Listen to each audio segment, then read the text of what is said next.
కురిసిన వర్షాలతో భద్రాద్రి కొత్తగూడెం జిల్లాని భద్రాచలం దగ్గర గోదావరి నీటి మట్టం పెరుగుతుంది.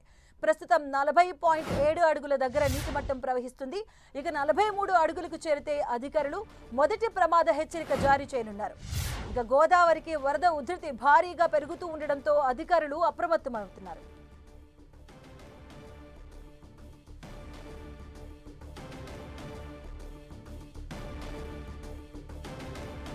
గోదావరికి వరద నీరు ఉధృతంగా వచ్చి ప్రవహిస్తూ ఉంది. ఎగువ కురిసిన వర్షాల నేపథ్యంలో భద్రాద్రి కొత్తగూడెం జిల్లాలోని భద్రాచలం దగ్గర గోదావరి నీటి మట్టం పెరుగుతూ వస్తుంది.